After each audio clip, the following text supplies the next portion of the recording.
Faisons abstraction. La Fondation Hartung Bergman à l'écoute de la peinture. On a une idée et elle se développe autrement souvent que ce qu'on croyait. La sagesse de la chose est de suivre le développement de cette toile. Subitement, je compris l'art abstrait. Je ne sais pas comment, c'est arrivé comme un éclair. Et je trouvais dans le monde abstrait un autre monde. Au cœur des ateliers de Hartung et Bergman. Nous nous retrouvons aujourd'hui à nouveau dans cette villa d'Antibes où Hans Hartung et Anna Eva Bergman ont installé leurs ateliers avec vous. Thomas Schlesser, vous êtes le directeur de la Fondation. Et aujourd'hui, nous allons évoquer leurs ateliers.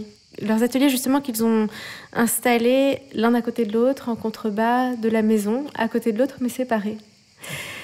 Cette maison, au-delà de ses murs, c'est aussi un peu une famille.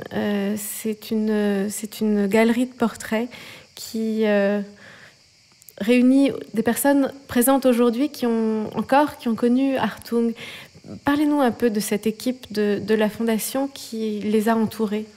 C'est extraordinaire. À la Fondation, il y a les ateliers qui sont en contrebas, qui sont derrière tout un sas d'oliviers, cette propriété qui permet véritablement de séparer ce que sont les espaces de travail et de création des espaces domestiques. Et les espaces domestiques, c'est-à-dire de vie quotidienne. Et ce qui est très amusant, c'est que la Fondation est vraiment l'émanation de cette villa de l'époque, avec des gens qui ont participé aux tâches journalières qui entouraient Bergman et Hartung. Et en particulier, je ne peux pas m'empêcher de la citer, on a encore aujourd'hui la même cuisinière qu'il y a quasiment 50 ans, puisque en 1973 vient s'installer ici dans la villa de Hartung et de Bergman pour s'occuper des repas, Marcel Driesen, qui avait 22 ans à l'époque. Et donc elle a très bien connu Bergman jusqu'à sa mort en 87, très bien connu Hartung jusqu'à sa mort en 89. Et Marcel, qui est une personnalité merveilleuse, généreuse, par ailleurs une vraie grande cuisinière, excellente, eh bien, elle est toujours ici. Ce qui fait que cette ambiance quotidienne de l'atelier, du travail, de la vie autour du travail, il y en a des traces dans notre quotidien à nous. Et ça, c'est vraiment, vraiment formidable. Vous parlez de Marcel, mais il y a aussi les assistants de Hartung. Absolument. Il y a notamment eu, jusqu'à une période récente, Bernard Derderian, Jean-Luc Hureau, Hervé Cosse de Champron, qui est toujours là, et qui sont des assistants qui ont travaillé avec Hartung et pour Bernard Derderian et avec Bergman également, et qui du coup ont connu intimement le fonctionnement de l'atelier. Il y a d'ailleurs plein de photos d'archives où on les voit dans les ateliers avec les artistes en train de travailler sur leur œuvre, de les aider. Donc ce sont des mémoires vivantes de ces moments-là, et ça c'est très précieux. Alors parmi les personnages qui habitent ces lieux, on est dans la bibliothèque, il y a beaucoup de livres. Ils sont l'un et l'autre de grands lecteurs? Alors surtout Bergman. Tout en étant des artistes qui se disent surtout tournés vers le visuel, cette atmosphère littéraire, elle les entoure. Et d'ailleurs, dans l'atelier d'Anna Eva Bergman, il y avait des livres. Il y avait des disques dans l'atelier d'Hartung, mais dans l'atelier de Bergman, il y avait des livres. Des disques assez divers, je crois, à la fois de 18e, de musique baroque, mais aussi de musique contemporaine, qui lui était contemporaine. Oui, alors c'est vrai. Vous dites que c'est assez divers. Moi, j'ai plutôt l'impression que c'est quand même très homogène sur ce qu'on pourrait appeler, je ne sais pas si l'appellation est encore valable aujourd'hui, de la musique savante. Hein. Ou de la musique classique, pour dire les choses. Alors, c'est vrai qu'il pouvait y avoir de la musique classique contemporaine, du type Varèse, Boulez, etc. Mais et l'un et l'autre adoraient surtout Bach, Vivaldi, Handel, et on écoutait beaucoup en travaillant. Beaucoup. Autour de nous, il y a beaucoup d'œuvres qui sont disposées dans les rayons de la bibliothèque, posées sur des meubles. Ce sont des objets archéologiques, il y a pas mal de sculptures. De quoi s'agit-il? D'où viennent ces œuvres? Est-ce qu'ils étaient collectionneurs? Alors c'est intéressant là aussi par rapport à la problématique de l'atelier, c'est qu'ils voulaient toujours séparer vraiment ce qui se passait dans l'élaboration de leur laboratoire et puis ce qu'il y avait dans leur vie quotidienne. Et en fait, de leur temps, il n'y avait aucune œuvre d'eux ou de leurs amis au mur. Et c'est important à préciser parce qu'aujourd'hui, les choses ont un peu changé. Ouais. Hartung raconte dans l'autobiographie qu'il ne voulait pas que ses amis soient jaloux. Je me souvenais pas de ce passage, mais c'est très bien.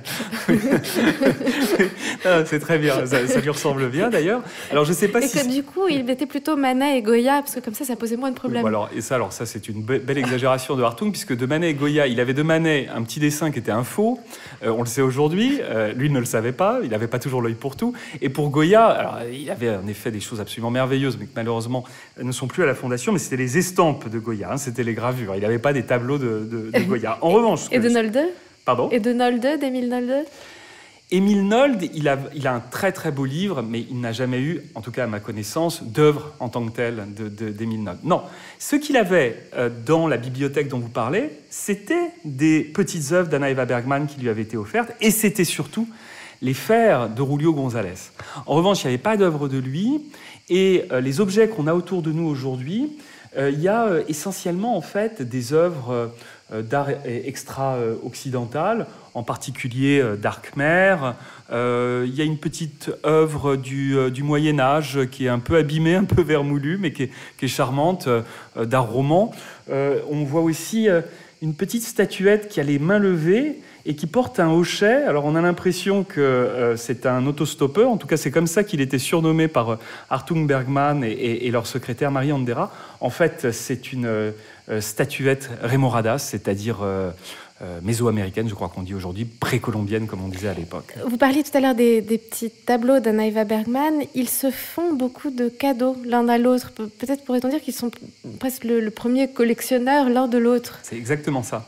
Exactement ça, c'est-à-dire que quand ils sont dans leur atelier respectif, à la fin de certaines séances, ils se rendent dans l'atelier de l'autre pour voir ce que Hans a fait d'un côté, Anna Eva de l'autre. Et évidemment, ils se font des commentaires, j'imagine toujours bienveillants, peut-être de temps en temps un peu critiques, puisqu'ils sont sincères l'un envers l'autre, mais je crois le plus souvent très admiratifs. Et donc du coup, ils s'offrent des œuvres, ils s'échangent des œuvres. Et c'est ce que nous, on appelle les œuvres HH pour AEB ou AEB pour HH, c'est-à-dire qu'il y a les initiales, vous voyez, de Hans Hartung derrière une œuvre d'Anna Eva Bergman, ça signifie que c'est une œuvre de Bergman qui appartenait à Hartung, et vice-versa, une œuvre de Hartung qui appartenait à Bergman. Beaucoup d'artistes sont assez peu enclins à regarder le travail d'autres artistes, ce qui peut bien sûr se comprendre. On a le sentiment qu'eux, au-delà de leur travail à l'un et à l'autre, sont plutôt ouverts à regarder le travail de leurs contemporains. Ils adorent aller dans les ateliers d'autres artistes. D'ailleurs, c'est assez rare, en fait. C'est assez rare. Et d'ailleurs, Anna Eva Bergman va faire la visite au début des années 50 dans Berlin, qui a été ravagé par les bombes. Il faut se rappeler que Berlin, même 7 ans après la guerre, est encore un champ de ruines, où il y a des gravats absolument partout. Et donc, elle va voir un certain nombre d'artistes allemands dans leurs ateliers, avec donc ce climat qui est vraiment celui des fantômes du second conflit mondial, avec des artistes qui sont souvent complètement désespérés. Elle leur rend visite, je pense par exemple à quelqu'un comme Baumeister ou comme Karl Hofer. Et elle rend compte dans ses écrits de ce qu'étaient les atmosphères, aussi de l'amitié, de l'empathie qu'elle pouvait avoir pour eux.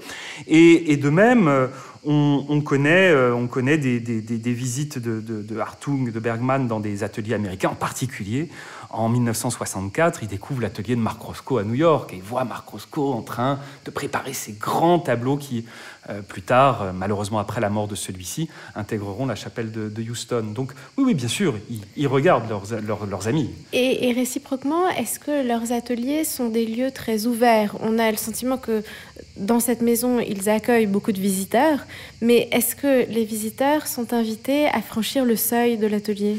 Je crois que finalement les analyses les plus récentes qui ont été faites sur la question des ateliers de Hartung et de Bergman, c'est de dire que ce sont des ateliers qui sont faussement ouverts. C'est-à-dire qu'il y a une mise en scène d'ouverture, qu'en réalité, l'un et l'autre sont quand même précautionneux sur ce qu'ils montrent, ils ont bien raison d'ailleurs, et que ce sont pas, il ne faut pas s'imaginer comme des grands ateliers comme lieu de sociabilité, comme peut y avoir au XIXe siècle, par exemple, où on se retrouve tous ensemble pour boire, pour faire la fête, etc.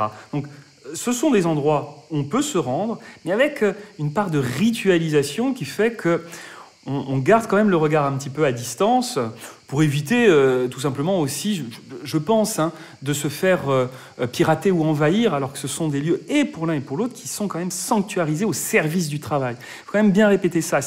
Ils ne travaillent pas du tout de la même manière l'un et l'autre, puisque pour Bergman, c'est beaucoup plus long que pour Hartung, qui est plus dans la rapidité. Mais pour l'un et pour l'autre, ça exige une immense concentration. Donc il ne faut pas se laisser parasiter.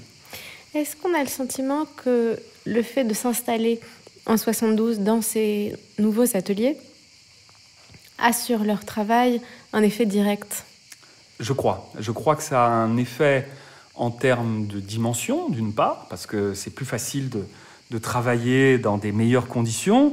Et pour l'un et pour l'autre, c'est évident pour Anna Eva Bergman, qui a un atelier digne de ce nom, alors qu'elle n'en avait pas vraiment eu auparavant. Mais c'est vrai aussi pour Hartung, qui peut bénéficier de l'appui plus simple des assistants pour se mouvoir, pour expérimenter, pour avoir un certain nombre d'outils.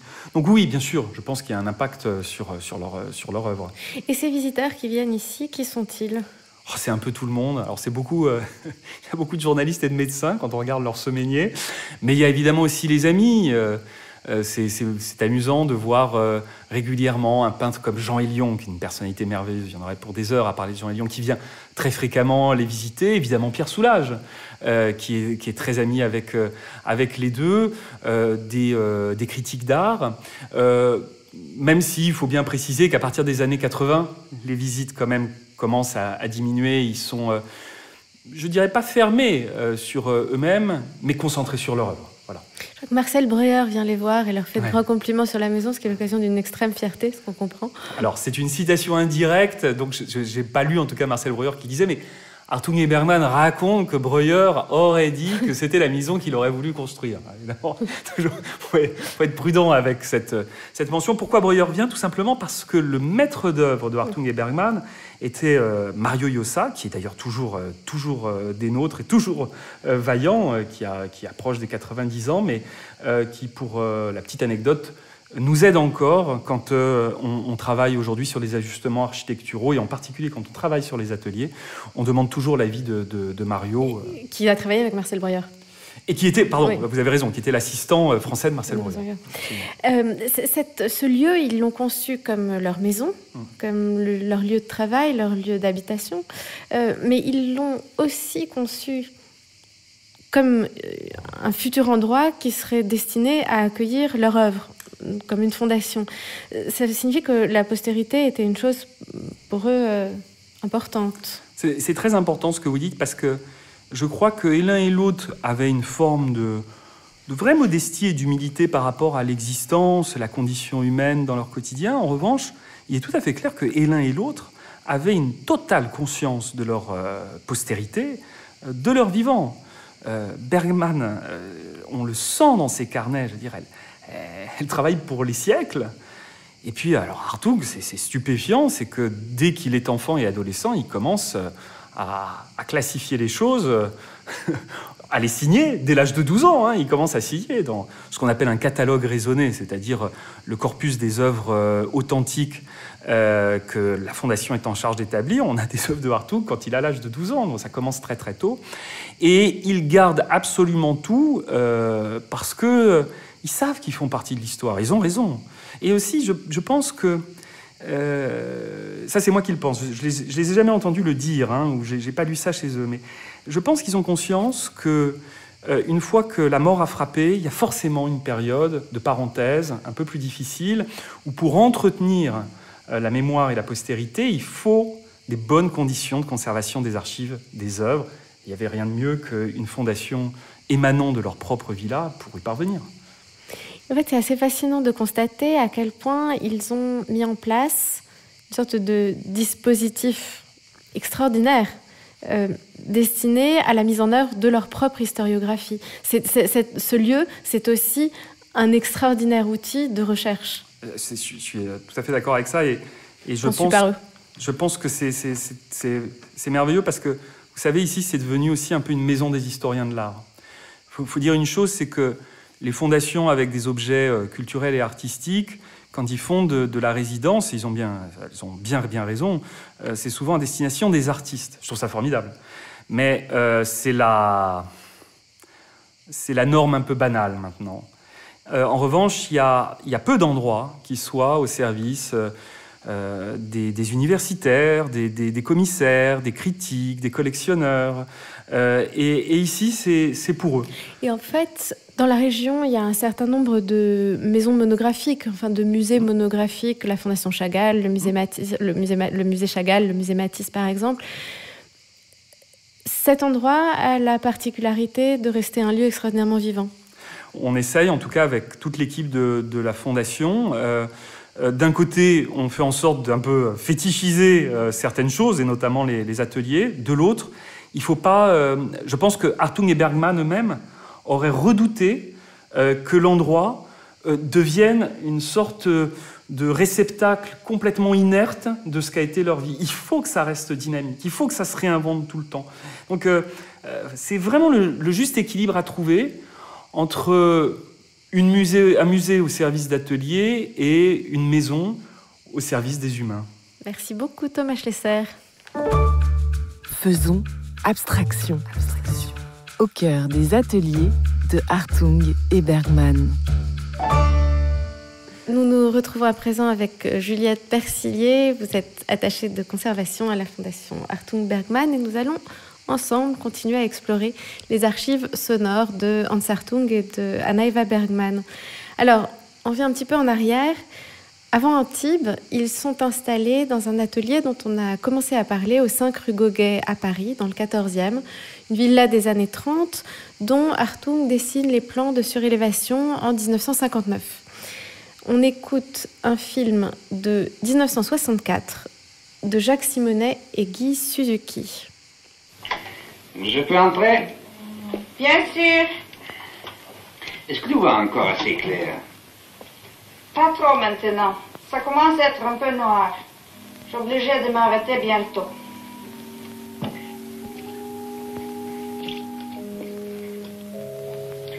J'ai soif. Tu veux boire quelque chose? Qu'est-ce que tu me proposes? Whisky, gin, Jerez. Un petit Jerez. Oh.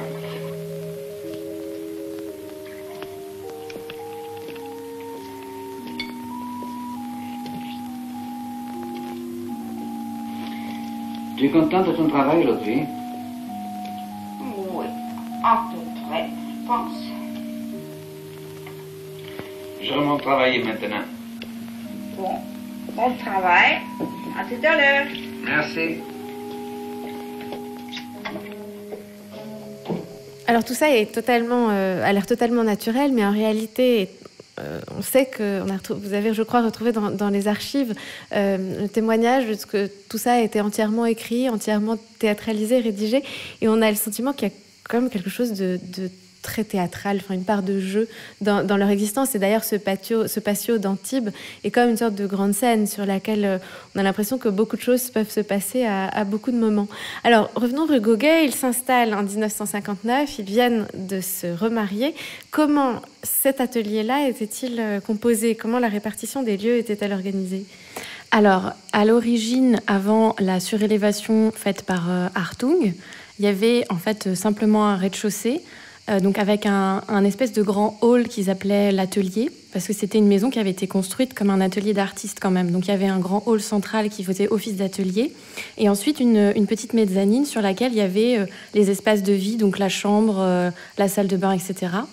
Et quand Hartung et Bergman s'installent là-bas, ils font donc surélever la maison avec un grand atelier à l'étage qui occupe donc vraiment toute la surface de la maison. Et donc Hartung a son atelier à l'étage et Bergman, elle, occupe donc l'atelier d'origine en bas, le hall d'entrée en fait, qui fait également office dans la villa de salon, d'espace de convivialité en fait. On a l'impression on sait que dans leur atelier, les ateliers de leur début, Anna Eva Bergman n'avait quasiment pas d'atelier, qu'elle travaillait quasiment dans la cuisine. On a la sensation que il y a chez elle un pragmatisme qui fait que, quelles que soient les circonstances, mais en fait, elle s'organise. Oui, complètement. En fait, quand ils se retrouvent à Paris en 52, ils trouvent un petit atelier rue Cels, dans le 14e, pas très loin en fait de la rue Goguet. Et donc, en fait, c'est un tout petit appartement avec en sous-sol un petit atelier donc, qui est dédié à Hans Hartung.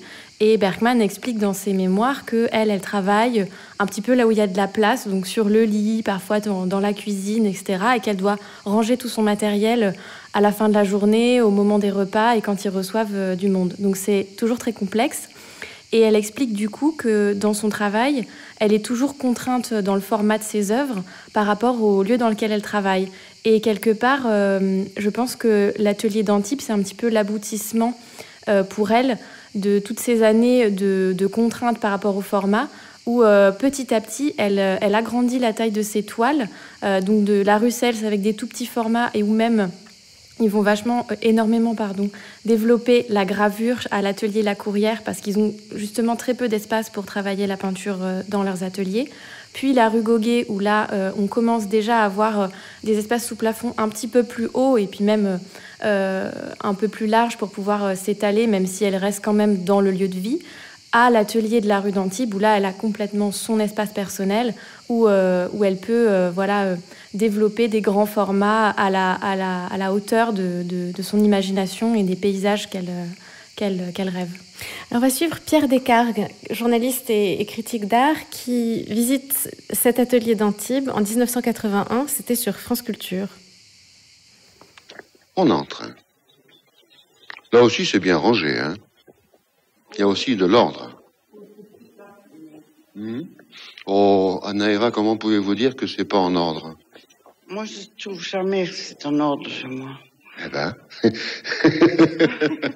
il y a 3 tableaux qui sont posés sur des tréteaux, 4 peut-être, hein, 3 tableaux, et tout ça est bien rangé, rien ne dépasse.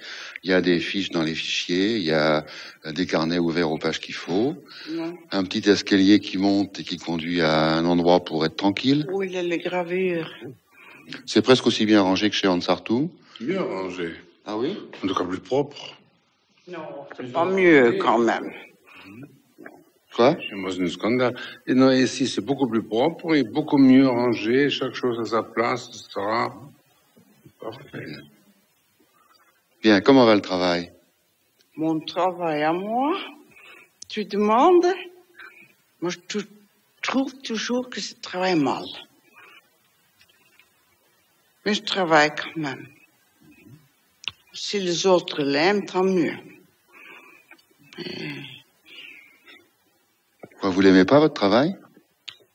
J'aime mon travail, mais j'aime pas ce que je fais. Je suis pas contente avec les résultats toujours. Nous, on est toujours très contents de toute façon, alors. Ça fait un équilibre sur la balance. Tant mieux. Naïva, c'est peint avec de l'argent. C'est pas peint avec l'argent, c'est le feuille d'argent que je mets là-dessus. Ouais, vous êtes le peintre le plus cher du monde parce que vous peignez avec du platine, avec de l'or, avec de l'argent. Oui, peut-être. Ça. Et ce motif, quel est-il? D'où vient-il? C'est une sorte de montagne que j'ai vue en Norvège. On disait un pig. Alors on rentre assez précisément dans sa manière d'élaborer, dans la manière qu'a Anna Eva Bergman d'élaborer ses œuvres. Que sait-on de ses habitudes de travail? Est-ce qu'elle dessine beaucoup? Est-ce qu'elle travaille exclusivement dans l'atelier? Est-ce qu'elle travaille aussi dehors? Alors Bergman ne fait pas vraiment de distinction entre le dessin et la peinture. C'est 2 parties complémentaires de son travail. Et de la même manière que Hans Hartung, elle nomme ses œuvres la numéro 10 de l'année 1963. Et on peut avoir en numéro 10 une œuvre sur papier et en numéro 11 une œuvre sur toile, etc. Donc il n'y a pas de distinction qui est faite dans la continuité de son œuvre. Elle la pense vraiment comme un tout, que ce soit entre le dessin et la peinture. Après, elle a aussi une pratique du dessin qui est aussi de l'ordre du croquis, c'est-à-dire que quand elle est en voyage, elle a des carnets qu'elle emmène avec elle, où elle va croquer le paysage, croquer des éléments de nature qui vont l'intéresser, comme par exemple des pierres, des murs. En Espagne, elle fait beaucoup ça, elle dessine des murs.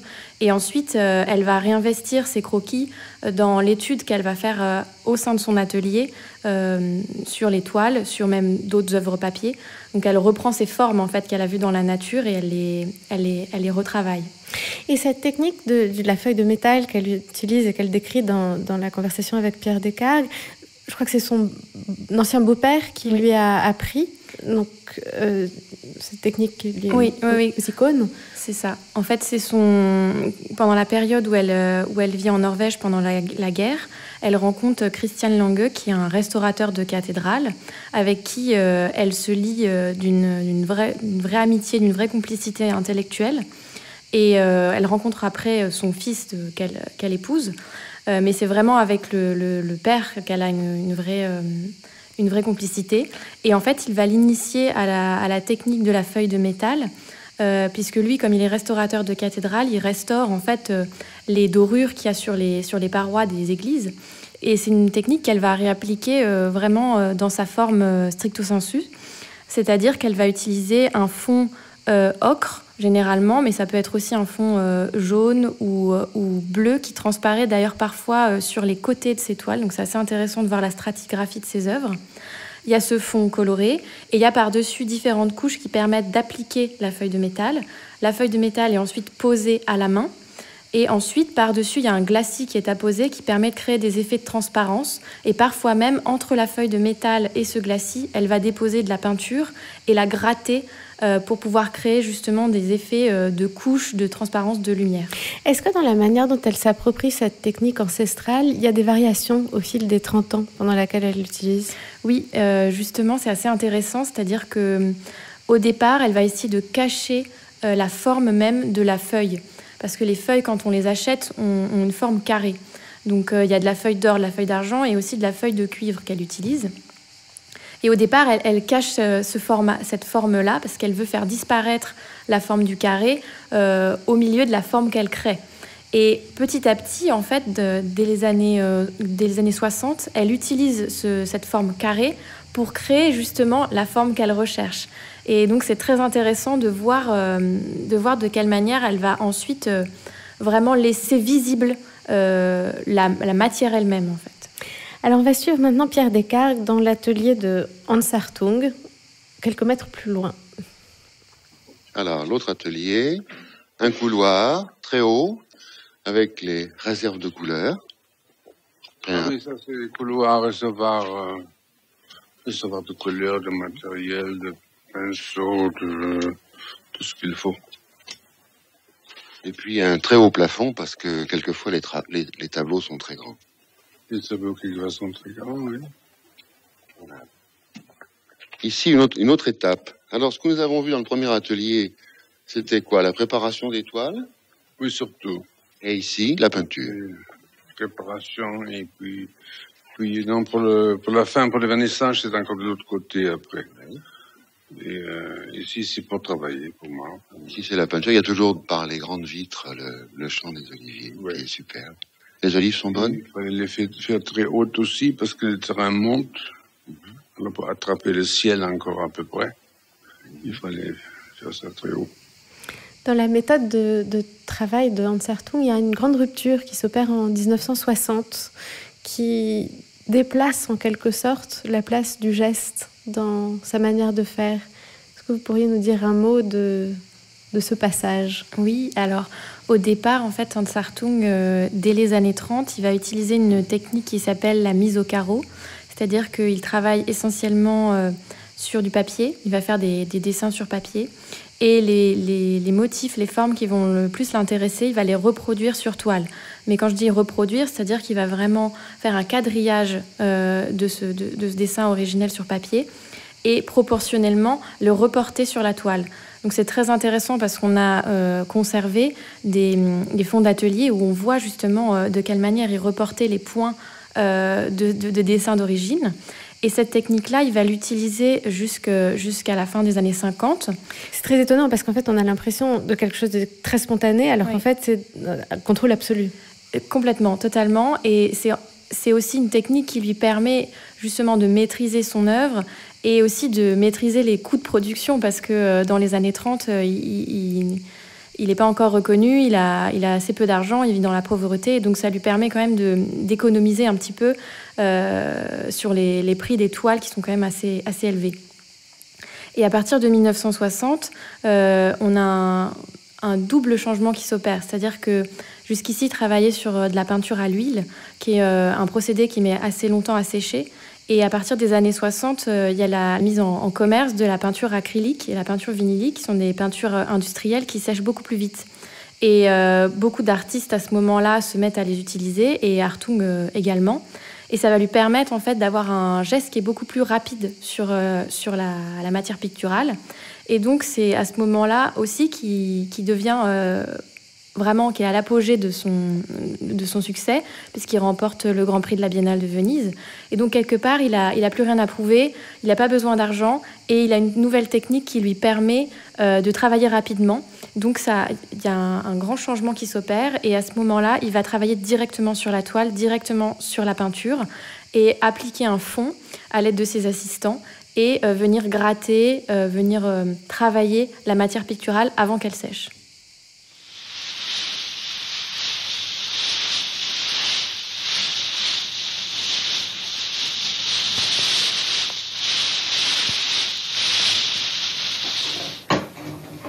Alors, c'était un reportage de Pierre Braunberger et Christian Ferlet dans l'atelier. On est en 1970. Et ce que l'on entend, c'est d'abord le bruit de ces outils qu'il s'est construit lui-même, qu'il s'est inventé avec l'aide de ses assistants. Oui, alors là, le bruit qu'on entend qui est assez émouvant, parce que c'est vraiment le seul bruit de l'outil, c'est un bruit de pistolet de carrossier à air comprimé. Donc en fait, c'est un pistolet qui est branché et qui... à l'aide de l'air, propulse la peinture directement sur la toile. Et ça fait une vaporisation qui est assez large, en fait, assez diffuse, et qui permet de créer des formes presque qu'on appelle, nous, maintenant, nuagistes. C'est les toiles d'Hartung des années 60. Et dans son atelier, il a toutes sortes d'outils de cette sorte-là qui va, avec ses assistants, développer, imaginer, concevoir. On a des pinceaux multiples, donc il va faire fabriquer des pinceaux avec un seul embout et plusieurs bouts de pinceaux à poil, ce qui lui permet en un seul passage de bras de faire 3-4 traits de peinture.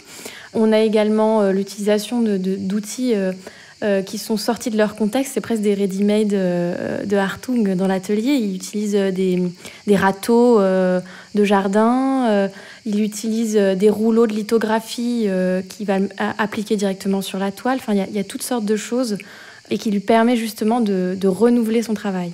Les toiles des années 80, qu'on a vraiment redécouvertes dans l'exposition du Musée d'Art moderne de la ville de Paris en 2019, elles sont faites avec quelles sortes d'outils ? Les toiles des années 80, alors il y a, on va dire, 2 grandes périodes dans les années 80. Au début des années 80, il va utiliser ce qu'on appelle les balais de genêt. Donc avec ses assistants, ils vont récupérer des branches d'arbres dans le jardin qu'ils vont assembler en balais. Et ensuite, Hartung va tremper ce balai dans la peinture et projeter le balai sur la toile. Alors les assistants nous racontent, et c'est vraiment très émouvant, qu'il avait une telle force dans les bras quand il projetait ce balai sur la toile qu'ils étaient obligés de mettre une plaque à l'arrière de la toile pour que la toile ne se brise pas, ne se fende pas au contact du balai. Et puis en deuxième partie de sa vie, à la fin des années 80, là, ils vont mettre en place un système qui lui permet d'avoir une grande amplitude de mouvement, parce qu'à ce moment-là, il est très affaibli, il est quand même très vieux, il est en fauteuil roulant, il a beaucoup moins de mobilité. Et en fait, ils mettent en place un système à l'aide de sulfateuses de jardin, dans lesquelles ils vont mettre de la peinture, et simplement par l'action du poignet, il va pouvoir projeter de grands jets de peinture sur la toile à une distance relativement éloignée, ce qui lui permet, en faisant un petit geste du poignet, de faire un grand mouvement de peinture. Et donc, ça lui permet de réaliser des toiles de très grand format, alors que paradoxalement, il est très contraint physiquement. Quelle part laisse-t-il de liberté à ses assistants en matière de création ? Alors, les assistants sont essentiellement là pour faire les fonds des œuvres, pour préparer les toiles avant. Comme on l'a écouté dans l'extrait tout à l'heure, il y a une partie où on va préparer les toiles, et une partie où on va faire l'œuvre, et ensuite on va les vernir. Donc ils sont là surtout dans la partie préparation de toile et dans la partie vernissage. Mais ils sont aussi là, et ça c'est assez intéressant, ils proposent perpétuellement de nouvelles techniques et de nouvelles couleurs. Par exemple, ils vont proposer ce jour-là, tiens, qu'est-ce que tu penses de cette couleur de cette couleur-là, de cet assemblage-là. Donc il y a cette créativité-là, et aussi la créativité dans les outils qui sont proposés, puisqu'il y a certains de ces assistants qui vont fabriquer eux-mêmes des outils et lui dire, tiens, regarde, j'ai fabriqué ça, et si on l'essayait ? Et pour finir, on a le sentiment que ce lieu est en fait un lieu assez peuplé pendant les heures du jour, mais il y a aussi des moments de nuit dans lesquels Hartung habite cet atelier. Il écrit d'ailleurs « Je suis un homme de la nuit ». À quoi sont réservées ces heures de la nuit ? Alors en fait, ce qui est très intéressant, c'est que Hartung travaille essentiellement la nuit. En fait, ses séances de travail, c'est souvent des séances nocturnes. Après, suivant la période de l'année, une séance nocturne en hiver, ça peut être à 17h, et puis en été, ça sera à 22h. Mais il travaille à la lumière des néons. Et ça, c'est assez intéressant aussi de le savoir, parce que c'est pour la manière de présenter ses œuvres, c'est fondamental de penser qu'elles ont été conçues sous une lumière artificielle et pas sous la lumière du jour. C'est aussi pour ça que les ateliers sont orientés au nord. Merci beaucoup, Juliette Percillet. Nous allons à présent retrouver deux des membres de l'ensemble baroque de Nice. Dans beaucoup des archives sonores que nous avons entendues, enregistrées dans l'atelier de Hans Hartung et d'Anna Eva Bergman, il y avait de la musique, beaucoup de musique baroque, un peu de musique contemporaine aussi. On a évoqué le fait que la discothèque de Hartung et de Bergman était extrêmement abondante. On sait également qu'ils ont donné l'un et l'autre des tableaux destinés à orner des pochettes de disques. Et dans son autobiographie, Hans Hartung raconte son goût extrême pour la musique, raconte même qu'il considère qu'il aurait pu être musicien dans une autre vie. Et pour écouter Giorgio Basilico et Gilbert Bezzina, nous allons descendre dans l'atelier de Hartung.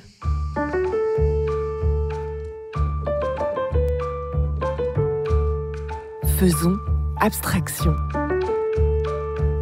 La Fondation Hartung Bergman à l'écoute de la peinture.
Faisons abstraction. Au cœur des ateliers de Hartung et Bergman. Gilbert Bezzina, vous êtes le directeur de l'ensemble baroque de Nice, le directeur artistique de l'ensemble baroque de Nice. Avec Giorgio Basilico, vous venez d'interpréter une sonate de Dario Castello, qui était le violoniste de Saint-Marc au XVIIe siècle.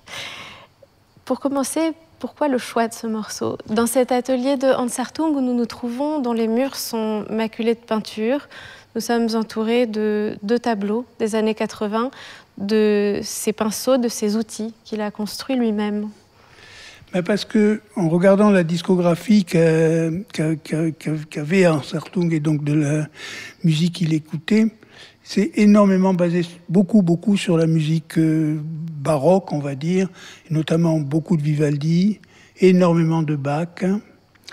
Et donc, l'idée, c'était de jouer autour de ça, mais évidemment, c'est des pièces comme ce Dario Castello, qui était un violoniste à Saint-Marc et qui a certainement travaillé avec Monteverdi.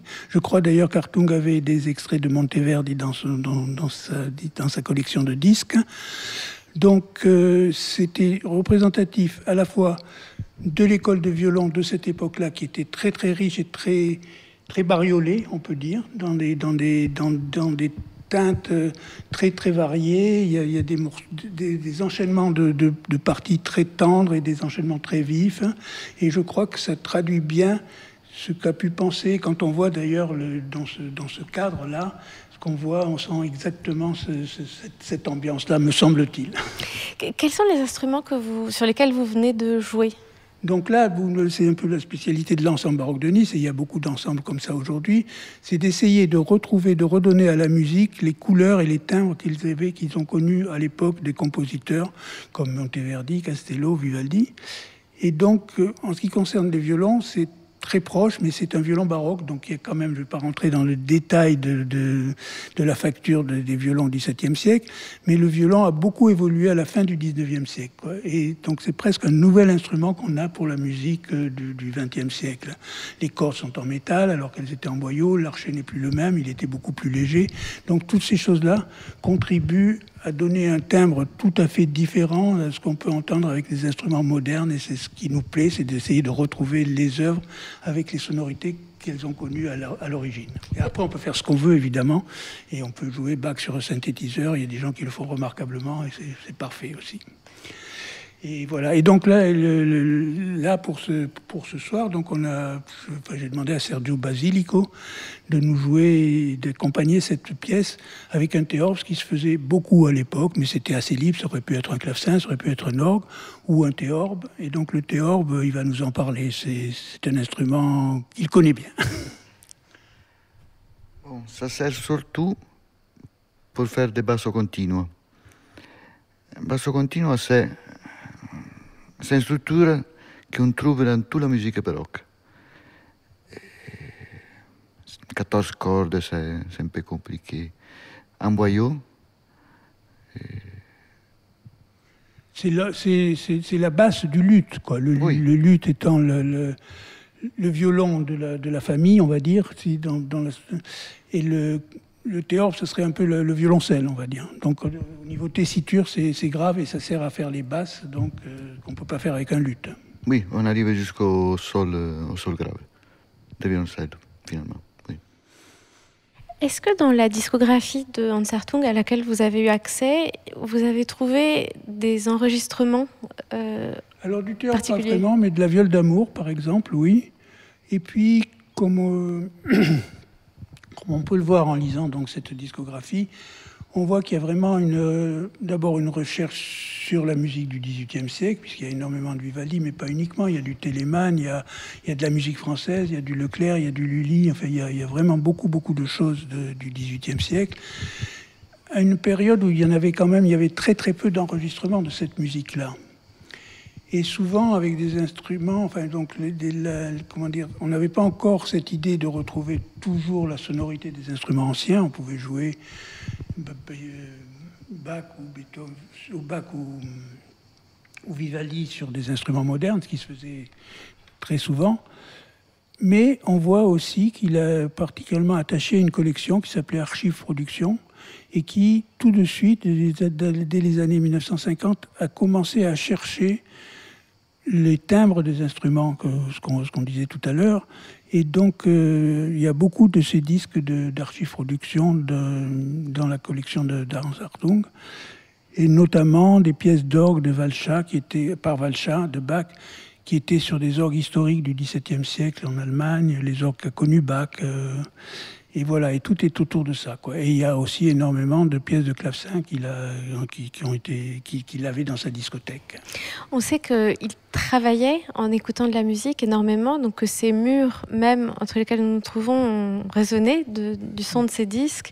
Dans son autobiographie, il dit que ce qui lui reste de l'Allemagne, il est né en Allemagne, c'est ce goût de la musique baroque. Et il dit en substance que ce qui l'intéresse dans cette musique baroque, c'est moins la tentative d'y voir une concordance entre le geste du peintre, le geste des coups de pinceau, ou du geste de ses outils, fait de pinceau de genêt qu'on voit en face de nous, et le rythme de la musique, mais que c'est la structure de la musique baroque, la rigueur de la structure de la musique baroque, qui, par le cadre qu'elle offre, lui permet d'exprimer sa liberté.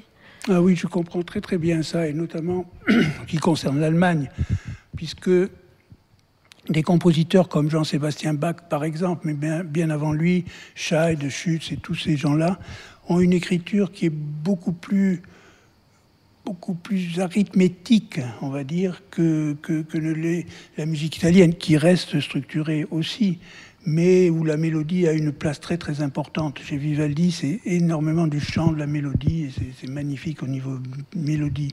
Chez Bach, les thèmes sont des fois très très très très simples, voire presque banals, mais il en fait une chose, ce qu'on appelle le contrepoint. Il les organise de telle façon qu'il peut écrire l'art de la fugue, qui est composé de je ne sais pas combien de fugues, qui est composé d'énormément de fugues qui sont toutes très variées et qui sont soit à 3 voix, soit à 4 voix, soit à l'envers. Il s'amuse beaucoup avec la structure musicale, et donc l'architecture de ces pièces est très très importante. Je voudrais qu'on dise un mot d'Anna Eva Bergman aussi, dont l'atelier se trouve juste à côté de celui-ci. Une grande exposition lui a été consacrée l'hiver dernier au musée Reina Sofia à Madrid, dont le titre était « Du nord au sud, rythme ». Est-ce que, en regardant ces tableaux, les œuvres qui sont accrochées à quelques mètres d'ici, vous percevez cette présence du rythme dans sa peinture, et de quelle manière ? Ah oui, tout à fait. Enfin, dans les lignes, notamment dans un des tableaux qui était accroché là, des lignes qui sont parallèles mais inégalement parallèles, enfin je ne sais pas comment dire, mais qui sont rythmées, ça c'est certain.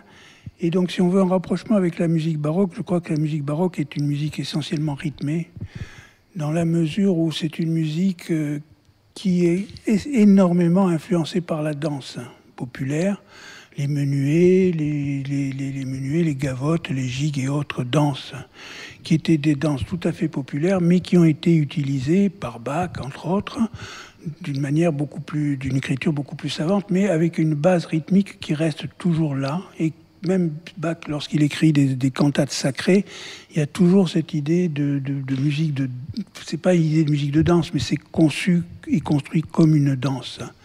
Donc c'est une musique, et puis la manière de l'interpréter aussi, en fonction des règles et des principes solfégiques qu'on a pu trouver, ou des manières même de tirer l'archet pour le violon, il y a des bons temps et des mauvais temps. Donc les bons temps donnent un rythme, et le mauvais temps aussi, mais enfin c'est vraiment basé sur ce rythme, et je crois que c'est une musique très très rythmée, qu'elle soit dansée ou pas. Un très grand merci Gilbert Bedina, c'est moi qui vous remercie. Giorgio Basilico.